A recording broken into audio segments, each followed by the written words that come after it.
12월 13일 월요일 매일 성경 아침 묵상입니다. 오늘의 본문은 사사기 21장 1절에서 12절입니다. 맹세의 악순환이라는 제목으로 말씀을 묵상하겠습니다. 첫 번째 단락의 제목은 이스라엘의 미스바 맹세입니다. 사사기의 마지막 장인 21장은 이스라엘과 베냐민 지파 간 전쟁의 후속 이야기입니다. 1절입니다. 이스라엘 사람들이 미스바에서 맹세하여 이르기를 우리 중에 누구든지 딸을 베냐민 사람에게 아내로 주지 아니하리라 하였더라. 1절은 전쟁 전에 있었던 미스바 총회에서 결의했던 맹세를 회상하는 내용입니다. 전쟁이 끝난 후 이러한 맹세를 언급한 것은 전쟁의 결과 베냐민 지파는 남자 600명만 남고 다 죽었기 때문입니다.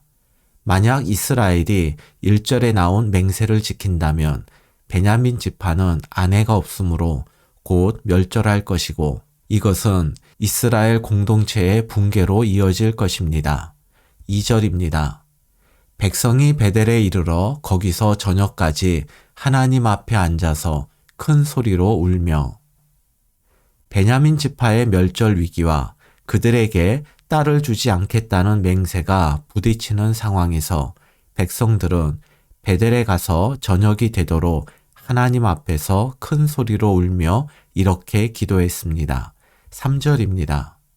이르되 이스라엘의 하나님 여호와여 어찌하여 이스라엘에 이런 일이 생겨서 오늘 이스라엘 중에 한 지파가 없어지게 하시나이까 하더니 개역 개정 성경은 이스라엘이 베냐민 지파가 없어지게 된 원인을 하나님께 돌리는 것처럼 번역을 했습니다. 그런데 히브리어 원문의 의미는 개역 개정 성경보다는 세번역 성경에 더 가깝습니다. 3절을 세번역 성경으로 보겠습니다. 그들은 울부짖었다. 주 이스라엘의 하나님, 어찌하여 이런 일이 이스라엘에서 일어났습니까? 오늘 한 지파가 끝내 이스라엘에서 없어지고 말았습니다. 이스라엘은 한 지파의 멸절 위기의 책임을 하나님께 돌린 것이 아니라 왜 이런 일이 일어나게 되었는지를 하나님께 묻고 있습니다. 그런데 3절을 이렇게 보더라도 이스라엘의 기도는 적절하지 않습니다. 베냐민 지파의 멸절 위기는 레위인의 선동에 넘어간 이스라엘이 동족과의 전쟁을 스스로 결정했기 때문입니다. 그리고 사사기 3장 5절과 6절에 나오듯 이스라엘은 하나님이 금지한 이방인과는 결혼을 하면서도 베냐민 지파와는 결혼하지 않겠다고 맹세한 것이 베냐민 지파 멸절의 한 원인이 되었습니다. 4절입니다. 이튿날에 백성이 일찍이 일어나 거기에 한 제단을 쌓고 번제와 화목제를 드렸더라. 이스라엘은 큰 소리로 울며 기도한 다음 날 하나님께 번제와 화목제를 드렸습니다. 번제는 속죄와 헌신과 순종의 제사이고 화목제는 감사와 화목의 제사입니다. 만약 이스라엘이 번제와 화목제를 통해서 자신들의 죄를 회개하고 하나님과 깨어진 관계를 바로잡고 헌신을 다짐했다면 이들은 문제 해결을 위한 올바른 선택을 한 것입니다. 하지만 5절 이하의 말씀을 볼 때 이들이 드린 제사는 단지 우상의 마음을 움직여 자신들이 원하는 것을 얻고자 하는 이방인들과 다를 바가 없는 종교 행위일 뿐이었습니다. 5절입니다. 이스라엘 자손이 이르되 이스라엘 온 지파 중에 총회와 함께하여 여호와 앞에 올라오지 아니한 자가 누구냐 하니 이는 그들이 크게 맹세하기를 미스바에 와서 여호와 앞에 이르지 아니한 자는 반드시 죽일 것이라 하였습니다. 미스바 총회에서 결의한 또 다른 맹세가 5절에 나옵니다. 그것은 미스바 총회에 참석하지 않은 사람들을 반드시 죽이겠다는 것이었습니다. 이스라엘은 이 맹세를 근거로 동족을 죽여 베냐민 지파에 살아남은 600명에게 아내를 제공하려 합니다. 이스라엘은 번제와 화목제를 드린 직후에 다른 형제를 죽여서 문제를 해결하려 합니다. 이들은 자신들이 죽이려는 대상을 여호와 앞에 올라오지 아니한 자로 표현함으로써 자신들의 계획이 마치 하나님을 위한 것처럼 포장을 합니다. 두 번째 단락의 제목은 야베스 길르앗을 진멸한 이스라엘입니다. 6절입니다.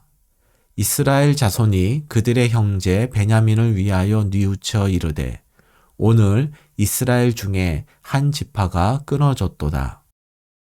이스라엘이 베냐민을 위하여 뉘우쳤다는 것은 회개했다는 의미가 아니라 그저 안타까워하고 근심했다란 뜻입니다. 이스라엘은 자신들이 베냐민의 무고한 사람들, 특히 여자와 아이들까지 몰살한 것에 대해서 회개하지 않고 단지 이스라엘의 한 지파가 사라지는 것만 안타까워한 것입니다. 그리고 이 문제를 해결하기 위해서 이스라엘은 또 다른 학살을 계획합니다. 이러한 이스라엘의 문제점이 매일 성경 해설에 잘 나타나 있습니다. 5절에서 9절에 대한 매일 성경 해설을 보겠습니다. 참된 회개는 잘못된 맹세를 철회하는 것일 텐데 종교적 위선을 굽힐 줄 모르는 이스라엘은 더 심각한 악으로 치닫습니다. 맹세를 지키는 동시에 어떻게 하면 살아남은 베냐민 지파 남자 600명에게 가족을 주어 대를 잇게 할지를 궁리하던 그들은 미스바 총회의 불참한 성읍을 심판하기로 한 또 다른 맹세를 이용하기로 합니다. 총회에 동참하지 않은 야베스 길르앗을 몰살하여 심판의 맹세를 지키되 그곳에 결혼하지 않은 여성들은 살려두어 베냐민 남자와 혼인시키면 길르앗은 혼인 금지의 맹세에 참여하지 않았으므로 두 맹세를 모두 충족할 수 있다는 것입니다. 자신들의 과오를 더 큰 과오로 해결하려는 어리석은 태도입니다. 겸손히 하나님의 뜻을 구하고 십자가를 지는 것만이 악순환의 고리를 끊는 길입니다. 8절부터 10절 말씀을 보면 이스라엘은 야베스 길르앗에서 미스바 총회에 참석하지 않았음을 알았습니다. 이에 이스라엘은 큰 용사 1만 2천 명을 보내어 그곳 주민과 부녀와 어린아이를 다 죽이라 하였습니다. 11절과 12절입니다. 너희가 행할 일은 모든 남자 및 남자와 잔 여자를 진멸하여 바칠 것이니라 하였더라. 그들이 야베스 길르앗 주민 중에서 젊은 처녀 400명을 얻었으니 이는 아직 남자와 동침한 일이 없어 남자를 알지 못하는 자라. 그들을 실로 진영으로 데려오니 이곳은 가나안 땅이더라. 이스라엘은 얼마 전까지 베냐민 지파를 진멸하려 했다가 이제는 베냐민 지파가 사라질 위기를 해결하기 위해서 또 다른 이스라엘 백성을 진멸하고 처녀 400명을 얻어 실로의 진영으로 데려옵니다. 그런데 12절 마지막 부분에서 사사기 기자는 성막이 있는 실로를 가나안 땅이라고 표현했습니다. 실로뿐 아니라 이스라엘이 살고 있는 요단강 서쪽 지역은 원래 가나안 땅이었습니다. 따라서 이러한 표현은 문자적으로 틀린 것이 아닙니다. 하지만 실로가 가나안 땅이라는 표현은 맹세를 지킨다는 명분으로 동족을 죽이고 여자를 약탈하는 것은 하나님 나라의 모습이 아니라 하나님과 관계없는 가나안의 문화임을 밝힌 것입니다. 이처럼 하나님을 믿는다고 말하고 예배도 드리지만 살아가는 모습이 세상 문화를 따른다면 성막이 있는 실로라 할지라도 그곳은 가나안 땅이요. 아무리 교회의 겉모습을 거룩하게 단장해도 하나님 말씀을 따르지 않고 세상 문화의 지배를 당한다면 그곳은 교회가 아니라 하나님과 아무 관계없는 건물일 뿐입니다. 오늘의 말씀 요약입니다. 잘못을 또 다른 잘못으로 덮으려는 것은 어리석은 행동입니다. 오직 하나님 앞에서 회개하고 잘못에 대한 대가를 지불하는 태도만이 악순환의 고리를 끊을 수 있습니다.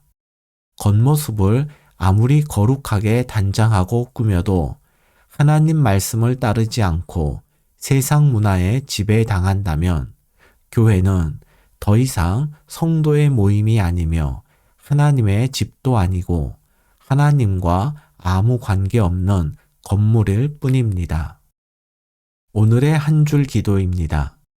하나님이 약속으로 주신 땅에서 죄를 버리지 못하여 통곡하는 인생이 되지 않게 하소서.